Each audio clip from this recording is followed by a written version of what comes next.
Hey guys, welcome to the session on Coffee with Prab. And today we're going to discuss about PCI DSS. What is PCI DSS? How PCI DSS works in the company.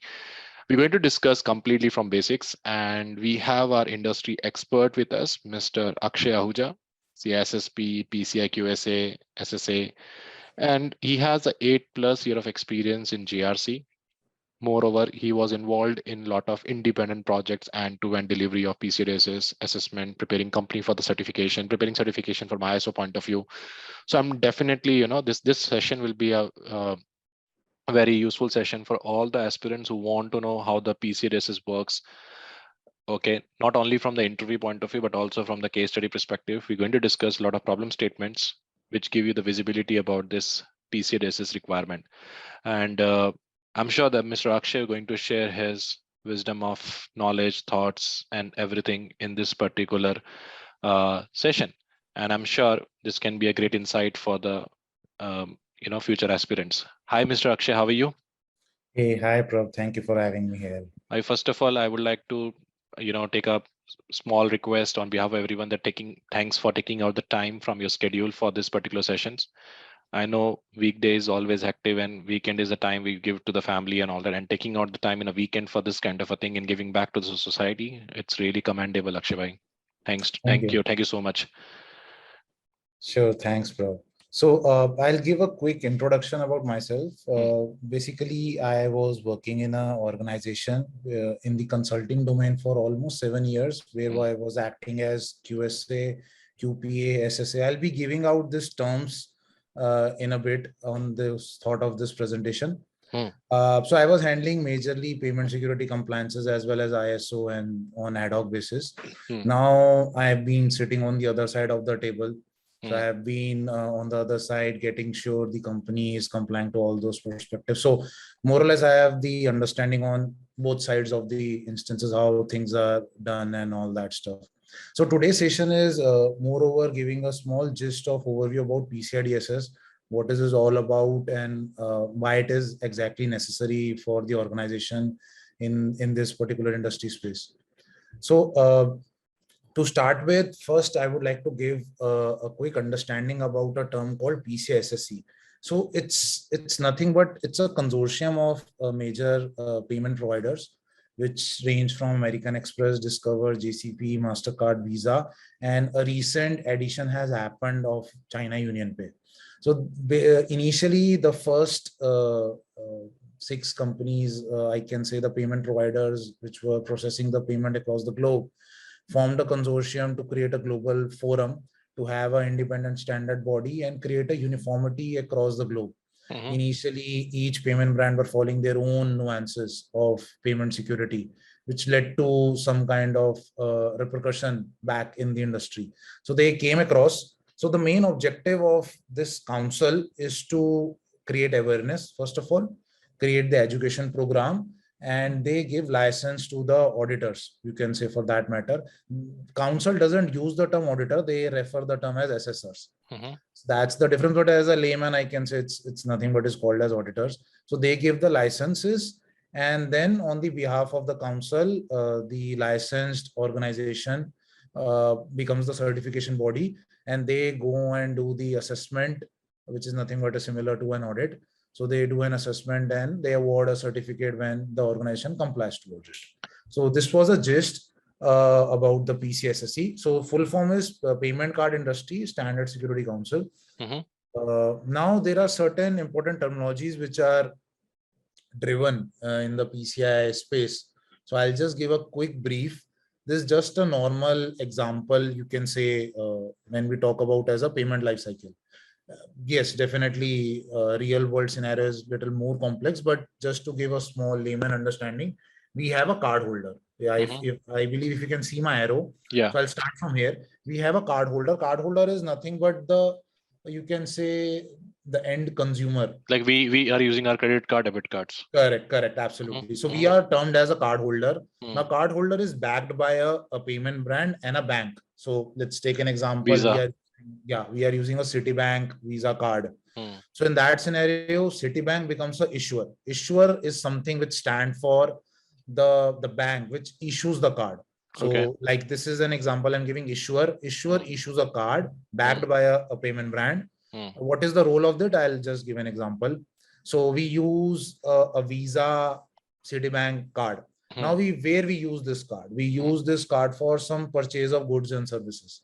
So we go on and do some transaction on the organization or on the entities, and those are referred as merchant.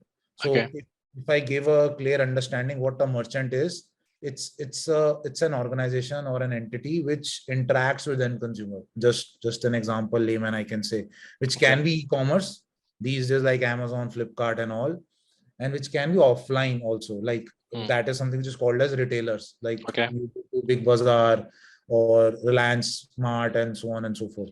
So it can be both side, and now these days things are coming in m-commerce also. So any entity which interacts for goods and services, and cardholder does a transaction in exchange of that, so that is considered merchant. Now how this term acquirer comes into the picture? So if you understand layman, issuer are cardholder bank in a nutshell I can say, acquirer are merchant bank in a nutshell I can say. So for an example, I'm using my card on a transaction of flipkart.com. Flipkart.com is having their nodal account in ICICI bank, so that becomes an acquirer, because now your transaction is being acquired by a different bank. Now at certain nuances there can be possibility that acquirer and issuer are same, there can be a possibility, but eventually in that scenario it becomes issuer as well as acquirer. You can, so we just give a normal name, cardholder bank issuer, merchant bank acquirer. Now there is a nuance which is required, how to give a connection between an acquirer and an issuer. So that is where payment brand comes into the picture. They have a network. Now with that network, transaction is fulfilled. Now with that, the thing is, so cardholder does a transaction on merchant, transaction routes to acquirer, acquirer routes to the payment brand, and payment brand finally routes to back to the issuer to do the transaction. So this term called as authorization. So this is a basic term which someone should understand before we even proceed and understand the concept of PCI DSS. So we should be familiar with this term. That was the intention. Now, another couple of terms which are used very commonly, which we started off during the course of this presentation also. So there is a term called QSA. Now, what is that? What is it exactly about? So full form is Qualified Security Assessor. And as I gave a reference, it is nothing but called as an auditor. So So Akshay, one question, I always receive this from the lot of subscriber is, so if I'm going for a ISO 27001 certification for an individual, you can select any training institute and you can do on an individual level. Correct. Now you did your CISSP. So you are not working on any threshold of any company, suppose, and you do your certification and you get your certification done. When it comes to this QSA, can anyone do on an individual level? Like, does it require it need to be backed and supported by the enterprise, or, I'm not working anywhere, but I want to become a QSA. Can I go attend the training and clear the exam, or do we have any other process? Yeah, so I'll give you that clarity. So Prabh, it's not just you are getting this question. I've been getting this question for last so many years. Same thing. So basically, like we get ISO lead auditor certificates. Similar use cases not there in PCI environment. There are certain nuances. I'll give an understanding. So QSA is an auditor which is backed by a company. So first of all, a company has to be a QSA company. So in a nutshell, it is called as QSAC, QSA company. Okay. So first company has to get themselves as registered with council. There is some amount of fee which is involved. I'll not go into it. So once that is done, then they can make their employees as a QSA, which becomes an auditor. Okay. Now, when someone is not in that QSA company, that certificate is not valid. For an example, I can take my example. I was working in a QSA company. I was holding a couple of QSA certification. Like I'll give that example, how that is done. So basically, QSA is valid only in QSA company. So if I go and change myself into a different QSA company, my certificate gets transferred. But if I leave, so then I become an ex-QSA. That is what I mentioned in my designation as well, that now I am an ex-QSA. I don't, even if my certificate is valid, I can't use it as a QSA because I am not associated with a QSA company. Now, But tomorrow, if you join any other company after this, suppose 1% chance, and that yeah, company is QSA, then you can use again what you QSA? it depends if my certificate is valid. So for an example, the certificate is valid only for an year, and every year you have to give a re-exam. Okay. It's so like CSSP or any CISA, or for that matter, your certificate is valid if you maintain the CPE. So same is the case in QSA also. You have to maintain the CPE, but along with that, you have to give a re-exam every year. Okay. Not like So CISSP, in this we have a 3 years of renewal period, and after that paying the money and paying the fees and maintaining the CPs, you can renew the certificate. But in this case, you have to write the exam again. yeah, so fee and everything remains the same. Instead of 3 year, it is annual. But the point is, every year you have to rewrite exam. So for an example, if you hold multiple QSA certification, like every certification doesn't refer as QSA. Since you have asked this question, so I'll give the understanding. So QSA is relevant for PCI DSS auditor. Now Okay. there are other standard also. So each standard has their own criteria, own certification. So for an example, if I'm holding 3 PCI Council certification, I have to write my all 3 exam after end of their validity period. So that is now what is for the industry. This is only for, you can say, the individual who are part of the QSA company. So industry, or I can say now, when I am there in the industry, I'm no longer associated with the QSA company. So council has given a opportunity which is referred as a ISA. Now ISA stand for Internal Security Assessor. Now the point is, you can get that designation, you can support the PCI DSS practices, and you can hold that ISA certificate. Okay. So ISA is something which you can achieve, but in that totality also, individually you can't go and take it. Your company has to nominate you, and then you can apply for the certificate. As an individual, there is another round of certificate which is available from council called PCIP, Payment Card Industry Professional. So these are the stuffs which you can take from council, and more longer, like in ISO use case, the certification body gives good amount of training. So that also happens. Like USA companies run a couple of training programs. I was also associated with my previous organization. I was giving a training program. So there they can give a training, but they cannot award you an official certificate. They can award their own nuances, their own kind of practitioner or professional or whatever they are registered under copyright or ISO certification body council. So if they are, they can award a certificate. Otherwise, they can give some certificate of participation or something like that, just to have a training and get understanding of PCI and all that stuff. So that is there in the industry. But if someone wants an official from the council, then the option is our ISA and PCIP. Okay. But even if I get it, I won't be treated as auditor. I'll be treated as just a PCIP is just a understanding training. ISA is something that I am participating in my own PCIDSS audit along with QSA. Okay. So you both will be signing the report. Yeah, more or less, that's the nuance in PCI term. Great. Now, there are other terms which are also used. I'll go one by one. So one is a term called self-assessment questionnaire, and another term is called as report on compliance. I'll give that clarity. Whenever a company wants to comply to a standard, so like ISO, I can give a reference. ISO standard is paid. You have to purchase. Whereas in PCI Council standard, all are open. All are free for everyone. Everyone can go to council website and download. Okay. So council also gives an opportunity that someone can do their own assessment. Honestly. Okay. And then you fill a questionnaire, which is like self-assessment questionnaire. Self-assessment I am doing, and I am attesting that I comply to that standard. You can do that. Okay. For PCI DSS.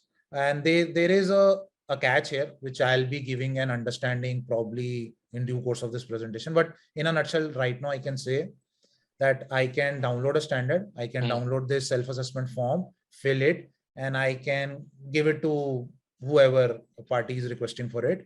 And I can call myself as I am PCI compliant. Okay. But when I want that I am PCI certified, then I need a third-party auditor, which is QSA. QSA comes into my environment, validates, and then I'll be called as PCI certified. So when QSA, probably in most of the scenario, when QSA comes and do the audit, So he gives a attested report.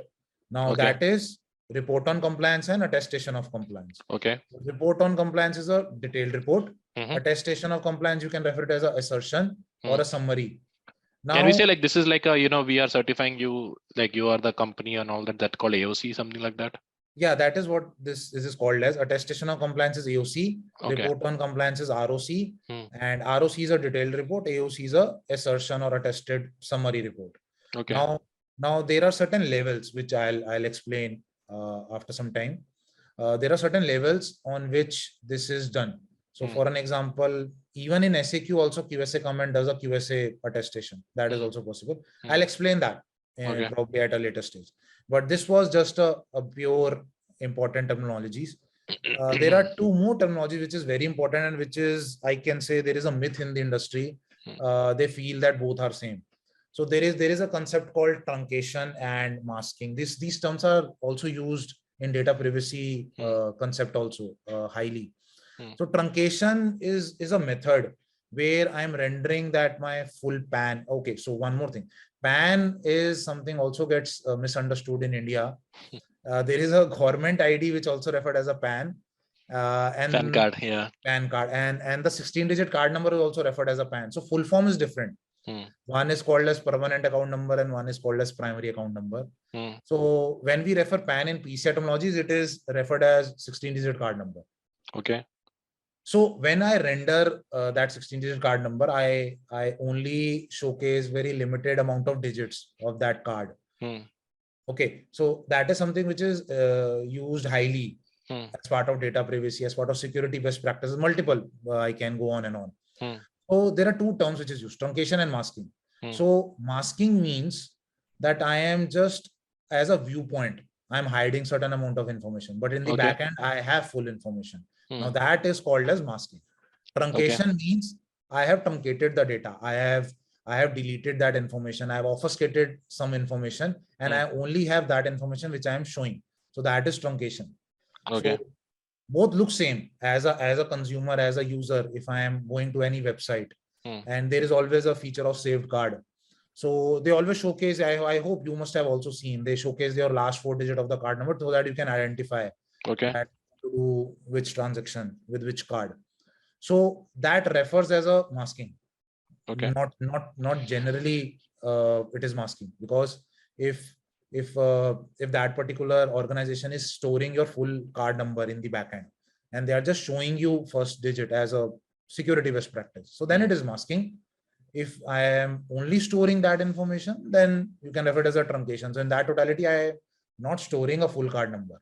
Okay. Now, in PCI says, which will be given an explanation in detail in next slide, but I can say one line. PCI says if you need, you store.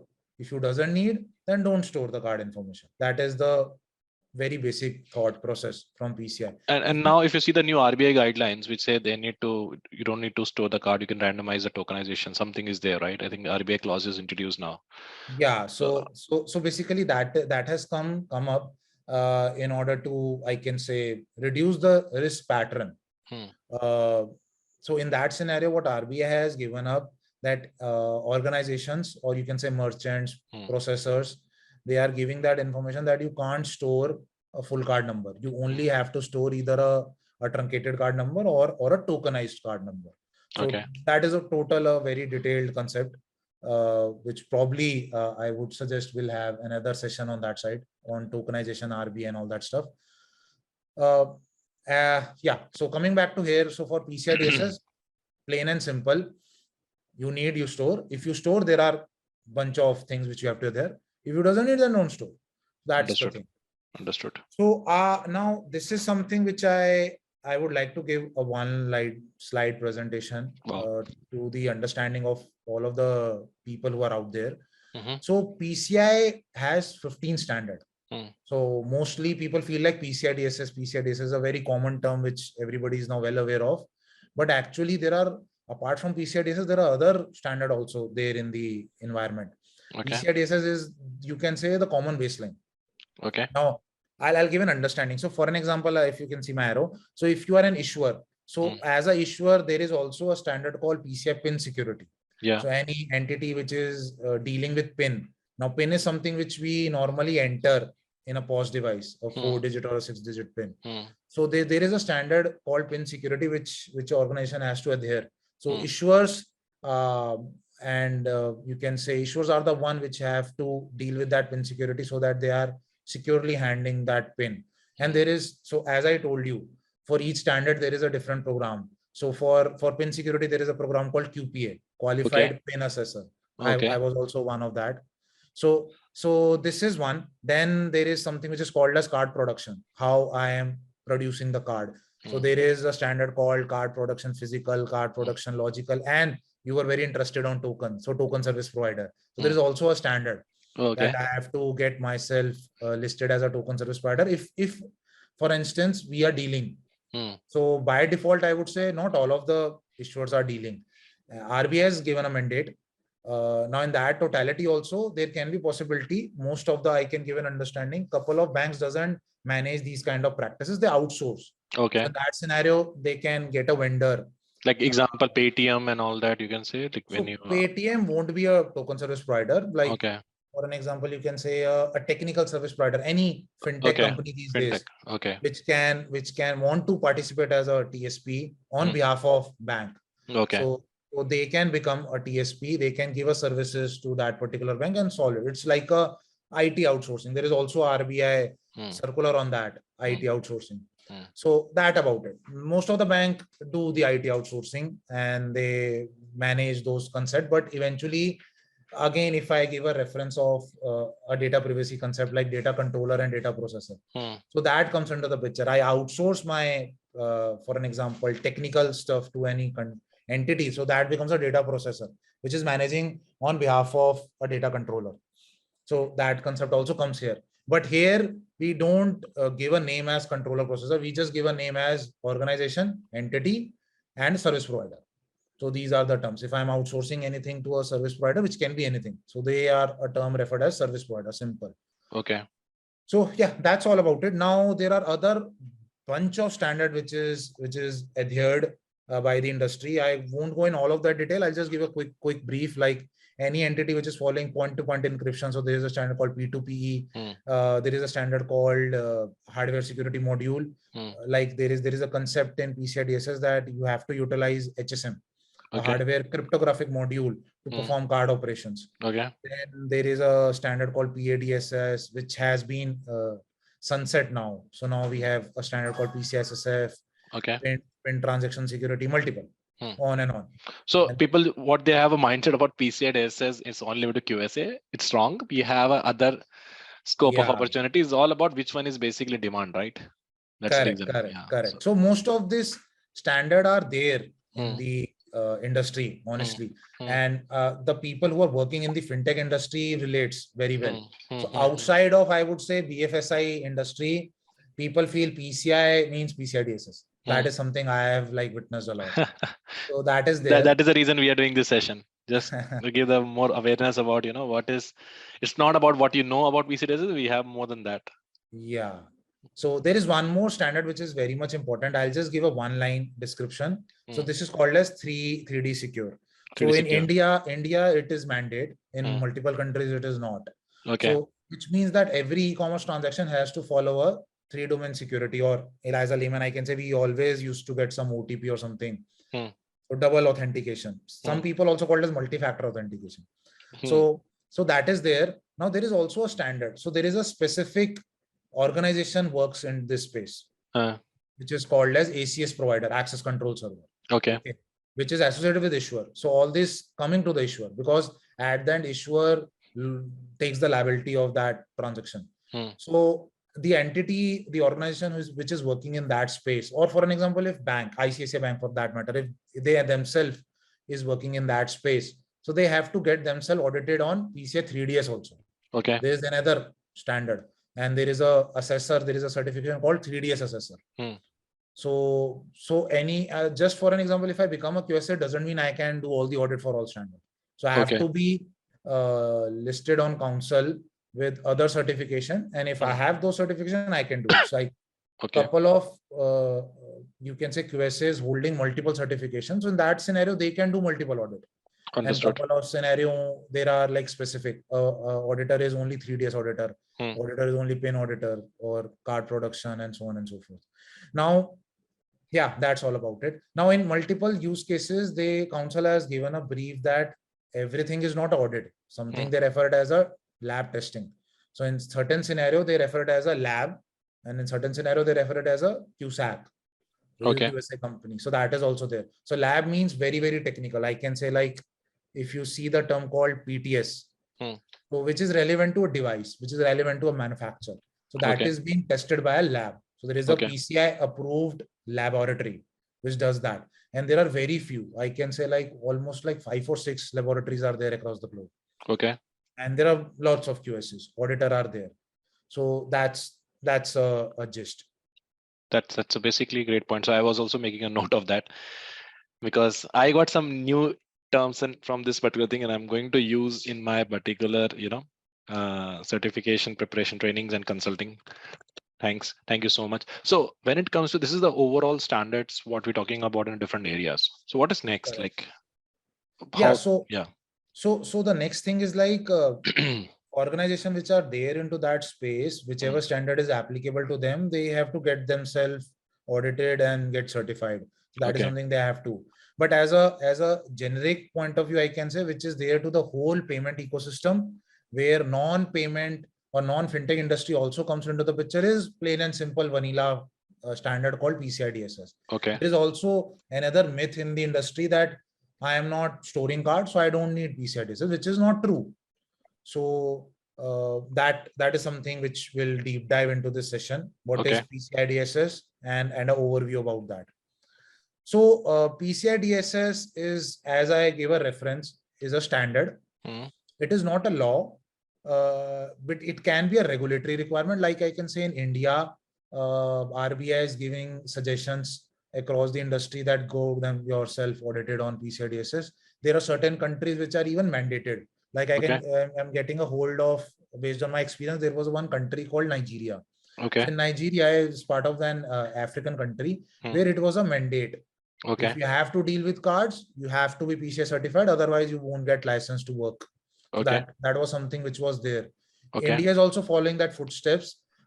If I'm not wrong, I don't want to quote wrongly, but as per my experience, RBI has not mandated like that you have to be PCI certified, but they are strongly giving guidance and they are forcing banks to go and get themselves PCI DSS certified, and they consider it as a vanilla, as I told you, a normal framework, and they're giving guidance beyond PCI DSS also now.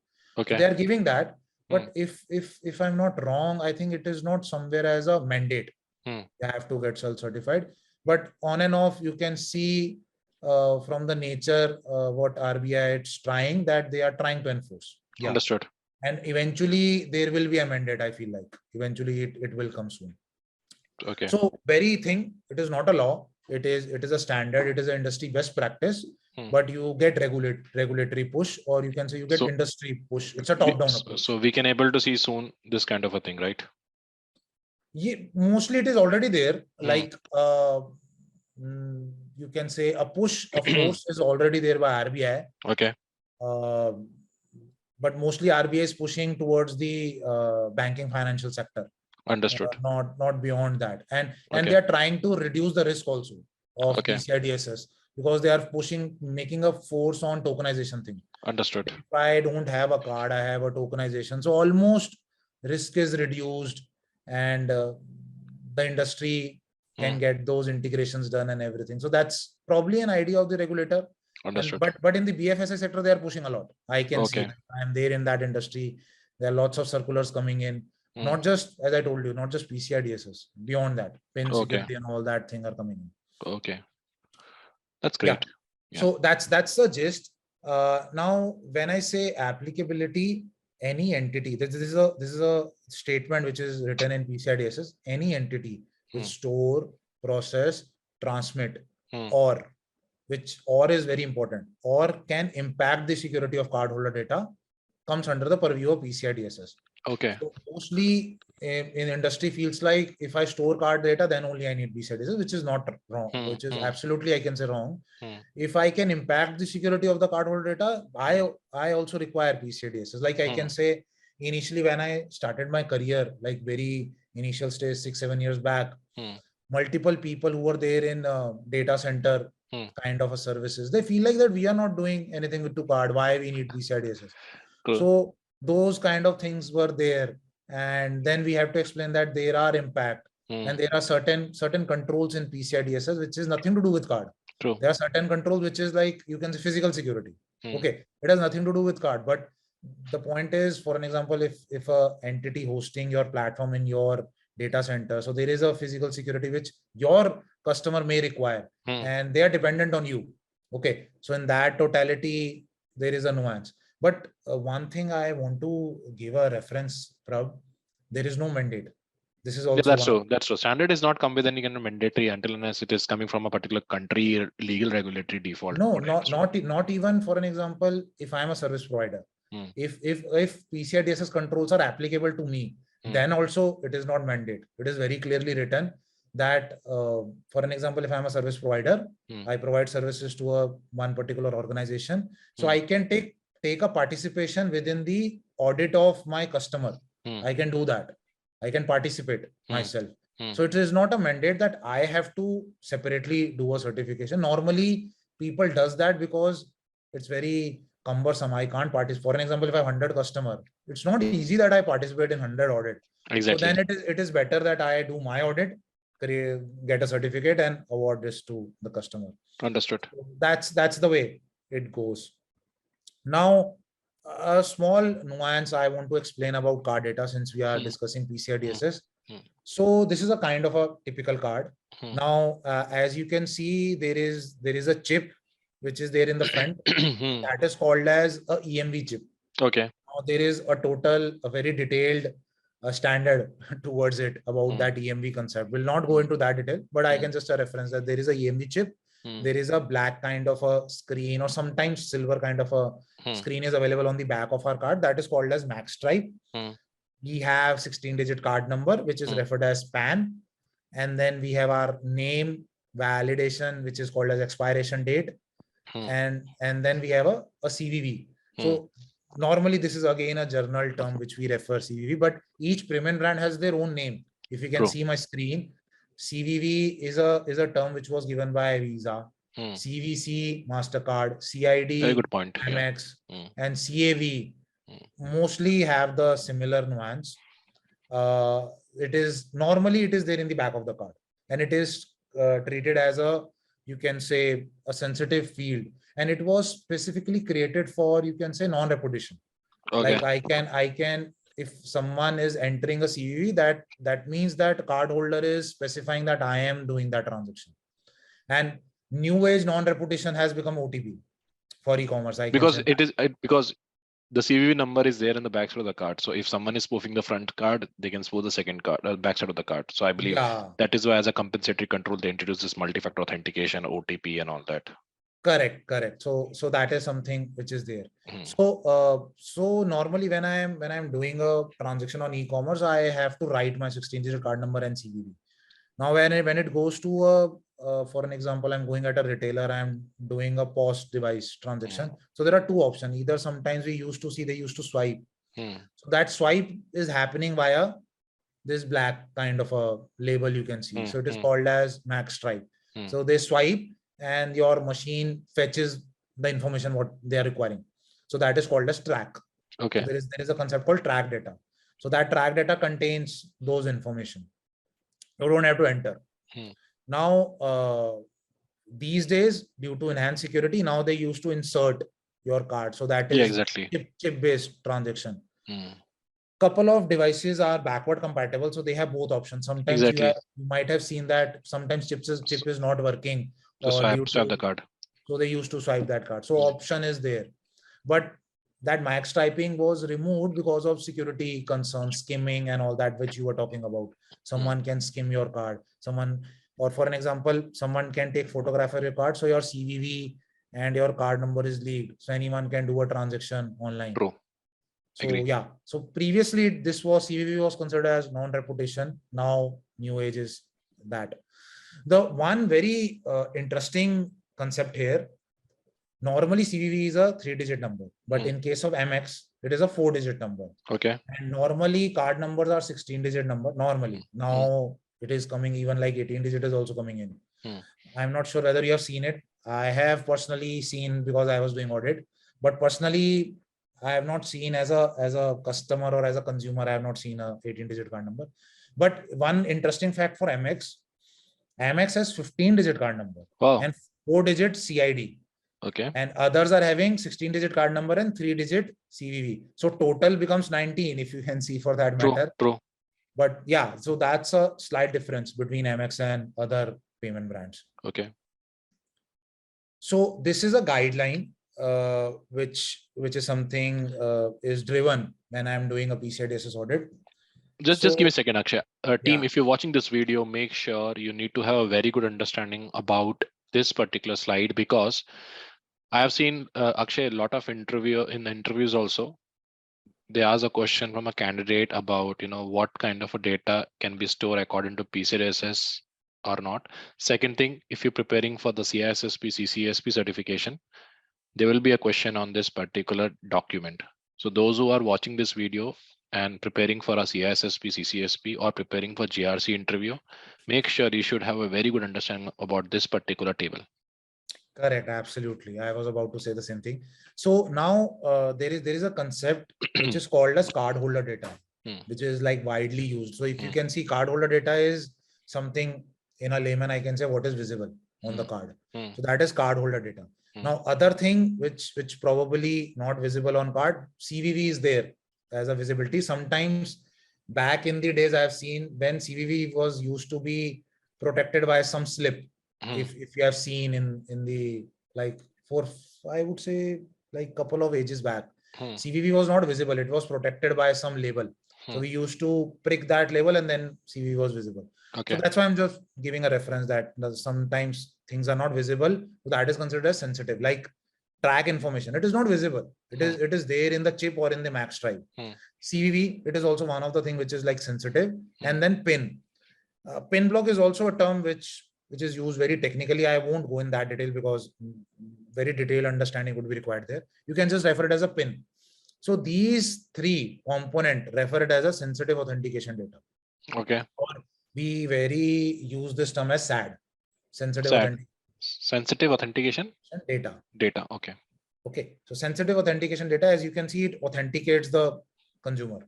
Okay. So those information strictly not allowed.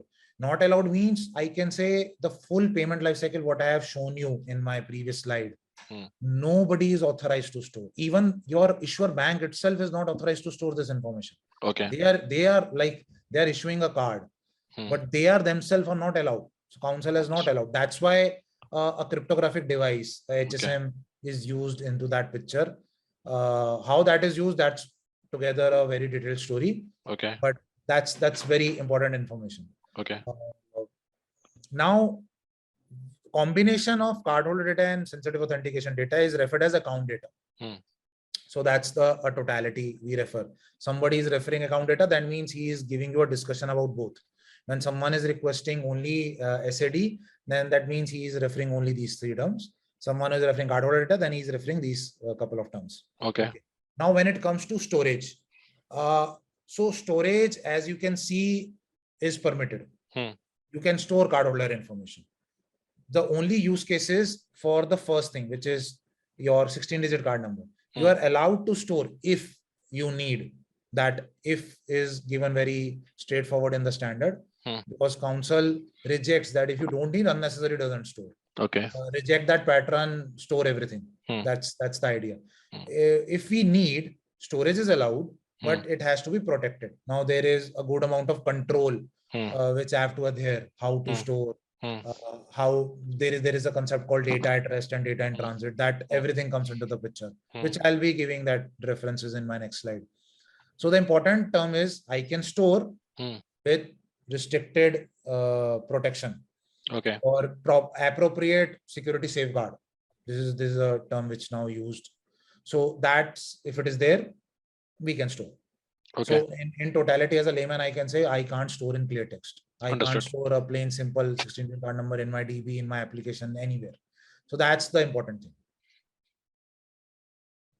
Okay, so this is another kind of a detailed version, what I was giving a reference as a payment life cycle, who require PCI DSS. So any organization which is coming into the purview of this payment life cycle require PCI DSS. So Okay. as I gave a reference, cardholder, issuer, acquirer, payment brand, all need. Okay. Now there is a term I referred as a service provider, which I also give a reference, also called as data processor. So if entity outsource certain amount of nuances, that can be anything. Outsourcing can be anything. Can be development, can be infrastructure management, can be data center management, can be any damn thing. Okay. So, any service provider which is coming under the flow of payment lifecycle can impact the security of cardholder data, will require PCI DSS. Okay. So plain and simple is very clear. If I am falling in this life cycle, I have to comply. Okay. So now more detail about PCI DSS. So it is a standard which we have given a reference. There are 6 goals, which is further linked to 12 requirements. Okay. Now this 12 requirement further links to multiple control. So almost 360 plus controls. Now this numbering gets changed with the version of the standard. I'll give that understanding probably in my next slide. So somewhere down the line, you can say 360 plus controls are there.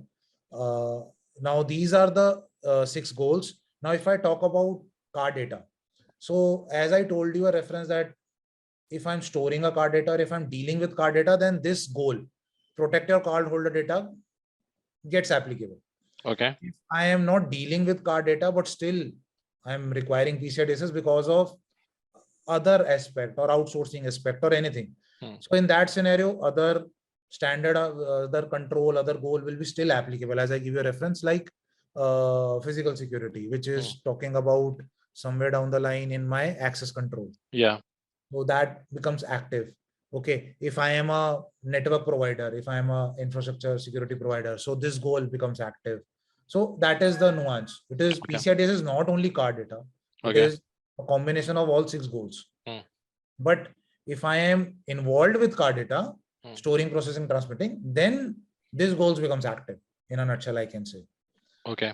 So these are the 12 requirements. I won't go in detail in a bit, but this was just a nuance and understanding I wanted to give. Now levels I was talking about. So this is an important aspect, how these levels are understandable and how this is utilized in the industry. So there are 2 kind of level, merchant level and service provider level. Merchant, as I gave a reference, entity or organization which is interacting for goods and service exchange with end consumer. They are merchant. Amazon, Flipkart, Big Bazaar, so on and so forth. So level is being given and driven by, you can say, payment brand. Each payment brand has their own nuance of allocating a based on number of transactions. So I'll go with Visa, just a reference. So any entity which is doing a transaction of more than 6 million. So I come under the category of level 1. What this level will signify, I'll give that explanation in a bit. But if I come into the category of more 6 million transaction, I am in level 1. If I am between 1 million to 6 million, I am in level 2. If I am 20,000 to 1 million, I am in level 3. Less than that, I am in level 4. So less than level 4, you can say a startup, which is like come into the space. Probably at the initial phase, it will be in level 4. And once I enhance my transaction leg or enhance my customer base, I go to level 1. So the main intention of defining this level is 2 aspects. First aspective, there are certain compliance obligations driven by each payment brands, and they allocate the fines, they allocate non-compliance status, breach clauses, multiple things based on level. That is point number 1. Second point, they define the level of audit you require, the level of compliance you require. Like for an example, I'm just giving an example because each payment brand has their own category. So as an example, I can say, like for Visa, if you are coming in the category of level 3 and level 4, so you can submit your self-assessment questionnaire.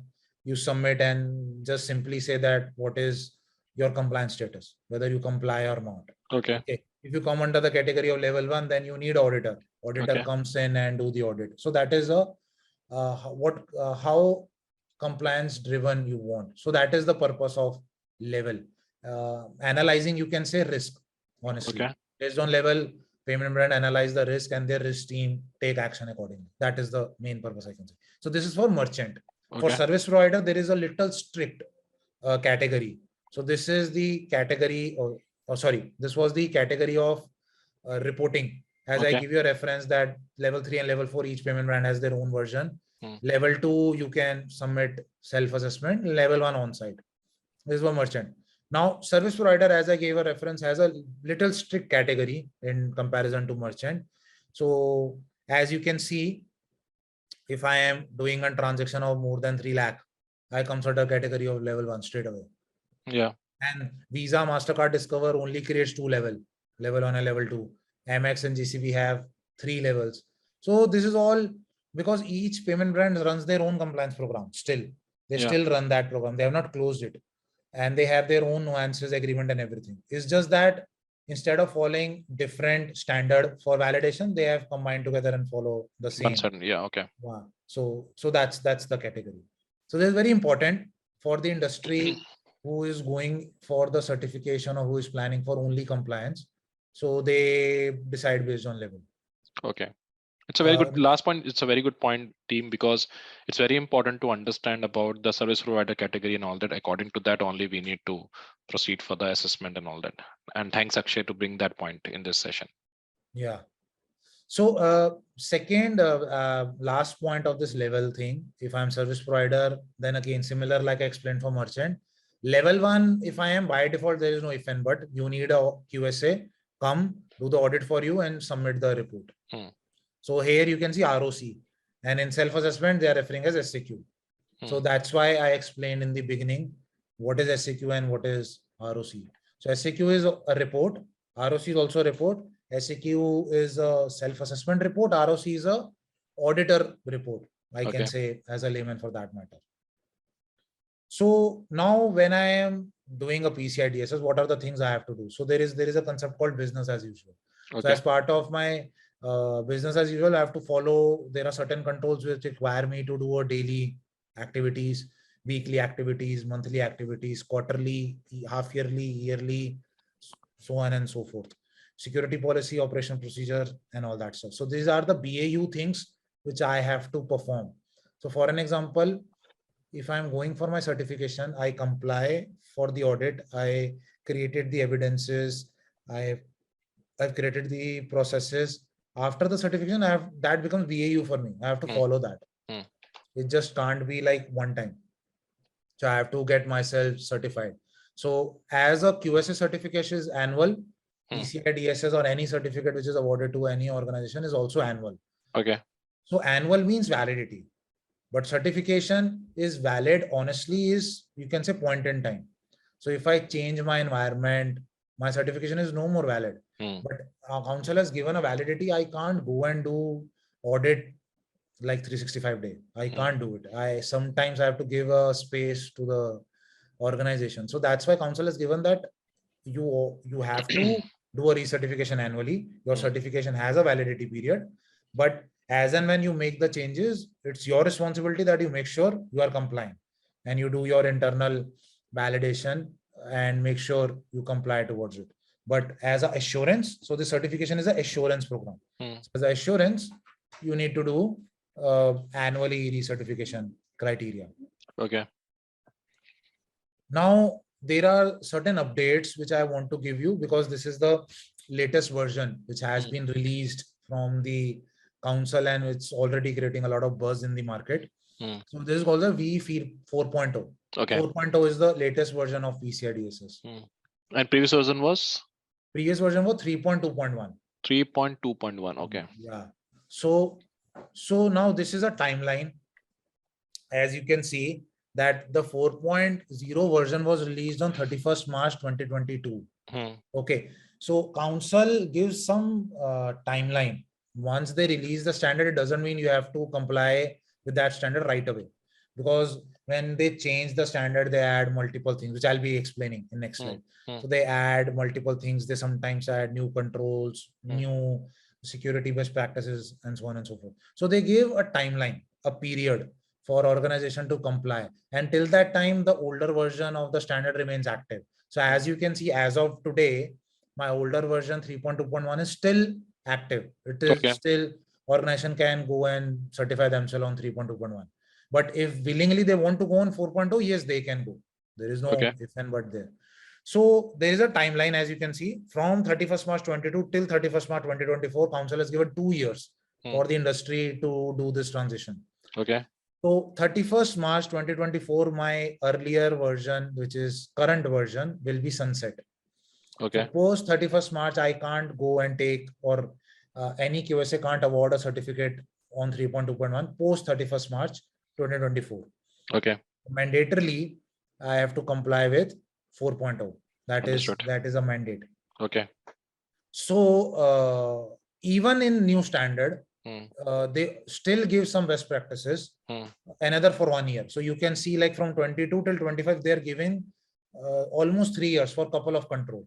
So which is called as future dated requirement. That is already there in the standard. Okay. So they have given as a reference that this particular control currently is a best practice. Okay. But from 31st March 2025, it will be a mandate. Okay. Understood. So even if I go myself do a certification of 4.0, I can still, you can say, if I'm not complying to those particular controls, I can still get myself as 4.0 certificate. But after that deadline, if I am non-compliant, then I can't get a certificate. So it's as simple as that. Okay. So this is a clarity. This is a timeline which is created by. So they're giving a time and all that to validate and everything. Yeah. Okay. Yes. So this is a standard practice, Prab. Whenever a new release comes in, they follow the same practices, and they take industry feedback also. Council and any organization can participate in council industry feedback. This is called as RFC, a request for comment. You can go and give your industry feedback for the standard, and based on that, they follow their own improvement process and everything. Okay. That is the structure of council. Now, what are the changes? So I won't go in detail, but I can give a high level stuff. So changes are coming in 3 types. Okay. Evolving requirement. Evolving requirement means that you can say a couple of requirements have evolved. So they have created a new requirement. Then there is some clarification. So the old requirements, some new clarification have been added, some new definition have been added, some additional guidance have been added in the standard. Okay. And then structure and format. So like some kind of reporting structure and formatting, alignment, content, those have been changed. So these are the broad types of changes which has been introduced by the 4.0 standard. Okay. So how 4.0 was structured? So this is one of the things I have captured from council. The goal of the 4.0 standard is that we need enhanced validation method. We need some flexibility on the methodologies which our organization is following. Some more continuous process on the security. Some objectives to meet the industry standard, because things are getting involved. Like for an example, attacks are getting increased. Industry standards are changing. Cryptographic primitives are changing. True. More supercomputers are adding. So threat vector is getting changed. So you have to evolve. So that was the goal. And how this has been done, council has released 3 RFC, as I was giving a reference. Okay. So 3 times they have done before releasing the standard. Then they have taken 6,000 items of feedback. More than 200 plus companies given their feedback based on that standard is released. And it's an ongoing process still. Even if standard is released, still there will be some feedback. So they release the slide version of the change. Like for an example, in 2025, future data requirement will be mandate. So you can expect a minor release. Understood. 4.1, 4.1.1. But when it having this minor release or whatever, the recertification, so do they need to go for recertifications, or do we have some kind of a compliance audits, or we can fix it off? It is same. Like for an example, as I gave, I'll go to my previous slide. So if I give you an example, like 31st March 2025, future data requirement will be mandate. So as the current 4.0 standard, mention it as best practice. Understood. So it is not giving a mandate. So definitely you can expect that there will be a minor release, which will be 4.1, that, or 4.1.1, can be anything. That after this date, you have to comply with that standard. Okay. which Okay. is a minor, Okay. release. There will be Okay. like minor. But cost is involved, right? No, so for an example, if I am certified on 30th March 2025, let's take an example. So it's not mandate that just after 2 days I have to do my audit again. No, my certificate is valid. So I have to do my certification only when my certificate expires, which will become 30th March 2026. Understood. So it's not like that once a standard is mandated. So any certification which will go after 31st March on or after, then there is a mandate that I have to get myself listed on that particular standard only. Okay. Now, in terms of number of control, I was giving a reference. So almost 64 new controls were added in the new standard. Almost 53 controls were applicable to all. And 11 controls were only limited for service provider. So that's the way you can say as part of my change type evolving requirement. So this is what that evolving requirement refer. So new controls were added. So this is where basically council is giving the timeline for the industry to comply with this new control. So you can expect that as I was giving a reference that there is a lot of buzz in the market because of this new control. For this new control, there are nuances which organizations have to make multiple changes in their platform. True. So that's why there is a whole lot of buzz in the market that how I can comply to this particular control or how I can do and make changes. So that's kind of a discussion is already there in that space. So like I can say that I am also associated with multiple groups and there's so many discussions are happening.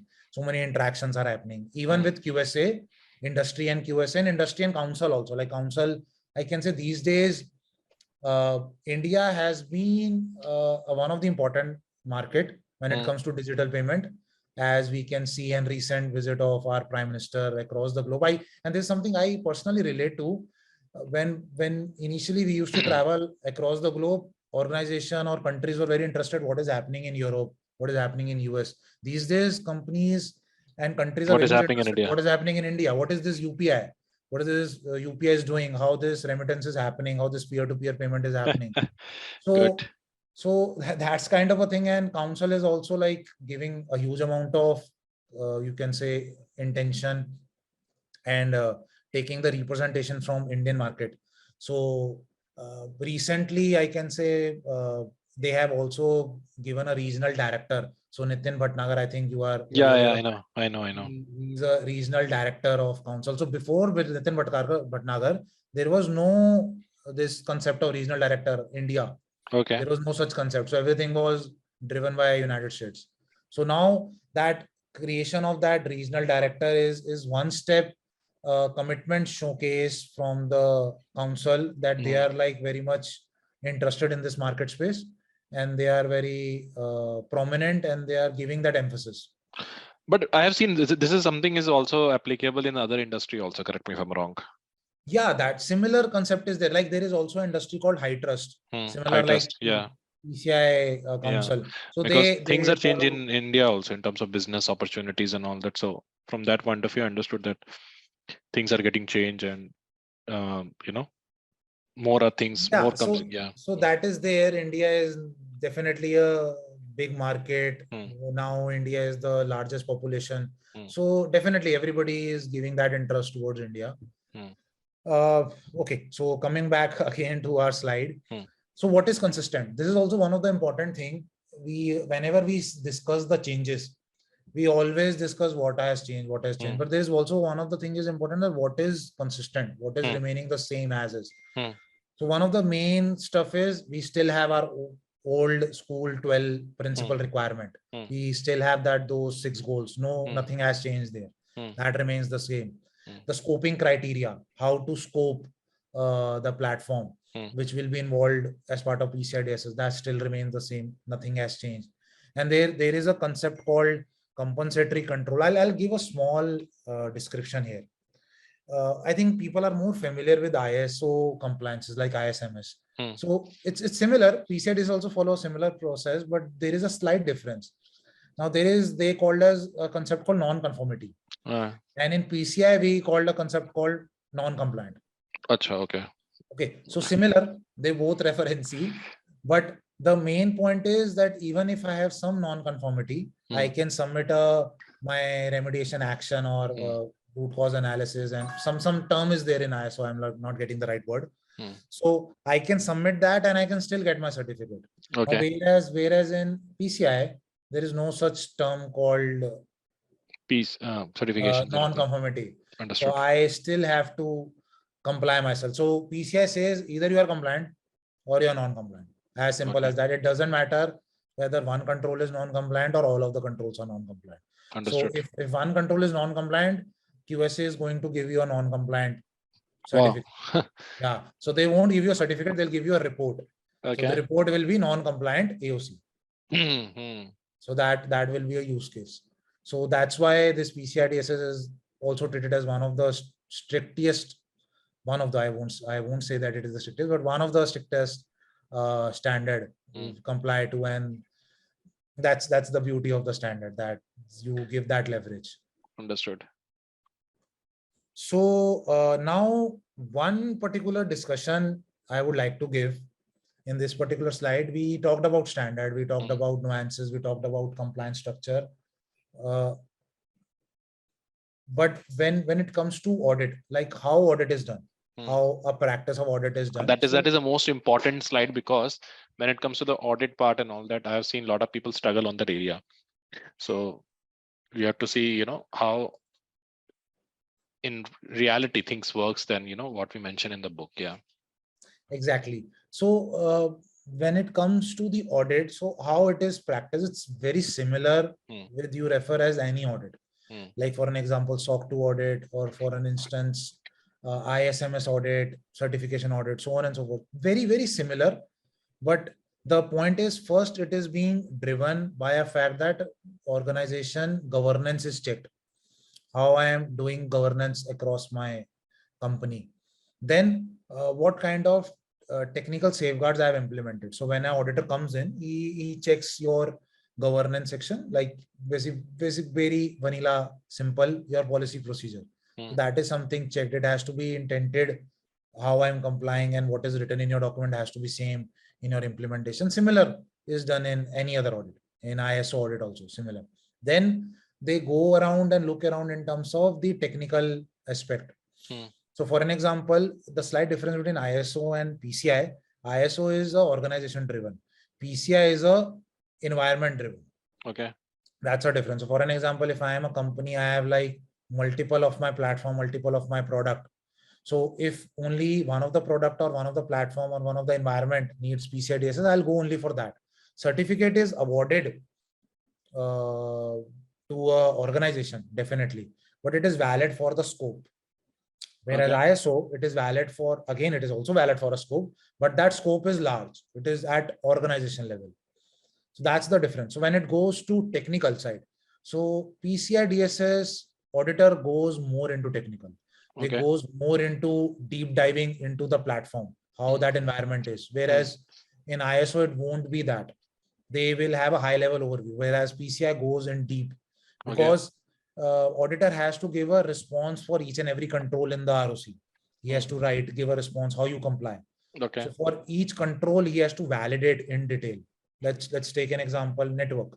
So he has to validate your firewall. He has to validate your firewall rules. He has to validate the authentication parameter of your firewall networking, so on and so forth, multiple things. So it will go deep dive and do very collection of the technical nuances, and that's the way it is driven. And then between governance and between technical side, there is a concept called artifacts. Artifacts is something like, my policy says I should have a firewall rule review. Just I'm giving an example. Now, technically, I'll go and validate your rules. And as an artifact, I'll ask, okay, give me an evidence. True. How you do your firewall rule review. So that is done by artifact. So this is a broad and simple. I've given a generalized way of approach of audit practice, Prab, but each auditor or each company may have their own nuance of doing an audit, which always will be there. But as a reference, I'm giving a generalized practice. These are the broader three things which is done: governance, artifacts, and technical validation. So that's the way it is driven. So Akshay, normally when the people go for the interviews and all that, what is the frequent question asked from a PCI DSS point of view? Because I'm sure you're also seen a lot of opportunities when you hire a candidate and all that. So if you're taking example from a candidate point of view, how much the person should know about this PCIDSS and how much he should be ready for certification point of view? Sorry, not certification, but from a job point of view. Okay, interesting question. So basically, when a candidate is looking for a job in this particular space, so normally organization look around hiring of the employees in their GRC domain, which is governance, risk and compliance, and that Okay. depends on the role, what role they are falling within that GRC, because GRC is also a broader term these days. So there are roles involved there. So that's one. When it comes to compliance, compliance is almost similar for Okay. any state. I have to comply, I have to take care of the nuance and everything. Now, when an organization is a fintech, when an organization is a BFSI, so rather than a vanilla compliance, they are more focused and interested in someone who's having a knowledge of PCI DSS, which is very important, because as I gave you a reference in the starting, PCI DSS is not the only one standard which that company will be looking for. So it is more PCI centric, I can say, in that matter. So in that scenario, again, it depends on the role, definitely what they are looking for. But in terms of hiring, if someone is going to be looking after the role of managing the PCI DSS compliance practice, then yes, someone should be sound, having a sound knowledge of PCI DSS, payment industry, nuances of payment industry, different standard of PCI Council, and definitely ISO, SOC 2, privacy will be add-on. Because honestly, I would say multiple standard, they may have a different attack vector looking forward. True. But they have the same similar objective. Okay. Like as a data privacy, I can say PCI DSS is a subset of that. Okay. In any data privacy. That is why I asked this question, because it believed that, okay, depending upon the profile, depending upon the Correct. So I'll give an example. Like there is a you can say BPO outsourcing company. So that BPO outsourcing company will be looking for someone to hire into their organization, and if they are working in European space, so they will be having a GDPR centric involvement more. True, agree. Okay, so they will be looking for a candidate who is having their primary skills as a knowledge of a privacy, knowledge of GDPR, knowledge of those kind of nuances, and PCI DSS knowledge becomes an add-on. True. And any entity which is a fintech centric industry, so they may have PCI DSS or payment industry knowledge skill set as a primary objective, and privacy becomes an add-on. These days, I hope you understand now, the organization doesn't only need one kind of skill, they need broader kind of skill. And if you honestly, I would say, if you read through the requirement criteria of multiple companies, they want everything. True. They want you to be a tester, they want you to be a privacy guy, they want you to be a compliance driven, and even now these days product also. Like I can give my personal reference. So I am not representing a compliance, I was an auditor. Now I have joined the organization as a product assurance. So now certain company are also looking for the things like you should have a product management skills also. So this kind of things are like increasing. So that's the way it is being driven. Like I can give an example. Like there is a product manager who is launching his product into a fintech space. So that product manager should be itself having knowledge of PCI DSS, because he has to build that product in such a fashion that it doesn't get issues when it comes to audit.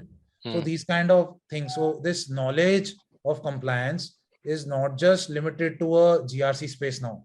I can say, like, I can give you my things are getting dynamic now. That as a security guy, as a compliance guy, you must be familiar with the AI, ML, correct. All those things are there. I truly understand that. So as you said about, questions can be varied depending upon the process and all that. But if someone want to make a career, if someone want to start a career in QSA, you want to start with PCIDSS and all that. So what is your ideal advice for them? What is the wisdom thoughts? What is the wisdom experience about this area? Okay, so someone wants to start a career in QSA, or someone wants to transition into QSA? Yeah, transition, or want to start a career in GRC, okay. And he want to start with the PCIDSS. Yeah. So there are two aspects. I'll give an answer. So for an example, if someone is looking to make a transition as a QSA, so definitely any person who is there in the industry, probably is having a knowledge base of network security, cloud security, application compliance, definitely can move a transition to a QSA. You just have to hunt for a QSA companies which are hiring for QSA roles. You should have a knowledge, gist of a knowledge, or you can say a bit of a knowledge on PCI DSS space. Definitely you can make a transition, and ideally a person who is managing a compliance from a GRC of PCI DSS, he will have those skill set and he will possess those knowledge. He can easily do that if he's interested to come from a internal compliance to a external audit field. Okay. If someone is looking, or he can definitely do and give it a shot. Like I can give my example. I did the same, Prab. So I started my career as a security professional in a SOC operation. I was part of Security Operations Center, and I wanted to pursue my career as an external audit. So I made that push, and that helped me because I can say a PCI DSS auditor, any knowledge, technical knowledge you possess, it will be beneficial for you. Like I possess that knowledge of SOC. So it helped me a lot while I was doing audit for that particular environment. I was well aware. Probably I had a deep insight in comparison to my peers on that side. So definitely it will be there. You can't be master of all, but yes, you need knowledge of bit and pieces of each and everything to be a good QSA. So a technical background, a plus sign. Now, if someone wants to start a career in QSA, then you have to start from a scratch. You have to do understanding about these practices. You have to join, probably I can say you have to join as an intern, and you work as an observer. And keep your ego down. Yeah, and enhance your skills. I can say for that matter, like again, from my personal experience, as I give you a reference, this is a little technical audit in comparison to ISO. And ISO, yeah, it's little more technical. So you have to possess some technical knowledge. You should be profound in terms of network security understanding. You should be profound with application understanding. You should be profound with coding practices. Like you should be having some knowledge of Java, Python, and like these days, R, and data engineering, data computation, data analysis. Sure, really? Yeah, you see, things are getting complex. I can give my reference, Prab. I started my career at that point of time. Infrastructure was very simple. There was a data center. There was a virtual machine, hypervisor. Today, there is total serverless. There is data lake. There is so many complexities are there. You should have those amount of understanding. Now, this is something case to case you learn. You do the audit, you do the interaction, and you understand that practices. Like I can give an example. I did an audit for multiple cloud-based environments, and multiple definitely my peers must be doing. So there was a totally a new platform, a new concept was coming into the industry. So we also had to undergo certain amount of learnings on that space, because you are interacting with someone who is having, like, I would say he's an expert. So to interact with him, to understand the nuances, definitely you need some knowledge. You have to have that possession to interact with him. True. I agree. That is a use case. So one more thing I can say, there was one challenge which I experienced. Cloud projects was there, but I went on and did a cloud service provider itself. So that was a very challenging. Like you are now on the other side. Cloud customer was on one side, and now you are on the other side totally. So there was a different concept altogether. What you see in front end is very different what is there in the back end. So yeah, these kind of things are there. Someone who is coming into this career, definitely you have to be an observer. You have to enhance your skills, and you have to be someone who is quick learner, someone who is eager to learn. If that is there in your skill set, and you are ready for that kind of a path you want to pursue, so yes, you can definitely achieve. I can say I doesn't come from a computer science background. I come from a electronics and communication background. So I have done it. I have people. I'm from BA pass, yeah. Neither. So that is what I can say, Prav. You can relate to me. So I've also known some people in QSA field which are not even there from engineering. I've seen Okay. that. Okay. And they are doing a fantastic job. So you are eager to learn. It's all about the mindset, what you have. Yeah, it's all about the mindset. It's all about the changes you want to pursue. And if you have an interest, if I can do it, Prav, you can do it, everybody can do it. I can say for that matter. I agree. And thanks Akshay. It was really a great session. And I really got a good insight about the PCI DSS. And I'm sure, I'm going to disturb you again for Yeah, the new definitely. topics. And team, do let me know after watching this video, what video you want me to record with Akshay. Akshay's expertise in a GRC, client facing and everything, he taking your GRC. So, and if you want to reach out to Akshay, I will share the LinkedIn profile of Akshay. So you, for the mentoring and for the guidance, he always open. That is the best thing about this guy. And good to see, because Akshay is also one of my client or part of training. So good to see the progress of my gladiator, and Akshay, keep rise your benchmark and all that. This is always a prayer from my end, and I'm sure I don't know, but I'm sure this video will basically bring a lot of positive aspects in the newcomers who coming into the PCIDSS, and I'm sure your wisdom, thoughts, and everything will provide a great insight to the subscribers. Yes, definitely, Prav. Like it's likewise. I also enjoy having an interaction with you, and definitely looking forward to the other action items, I can say, because there is there is a hell lot of things I can say in terms True, of I agree. PCI. It's like I can't cover everything in one session. Yeah, I agree. So looking forward to it as and when we can collaborate. That's great. And team, if you're new to the channel, do subscribe to the channel and click on the bell icon to make sure you should not miss the future videos which is associated with Akshay or other topics. Thanks. Thank you so much, Akshay, for taking out the time for this session.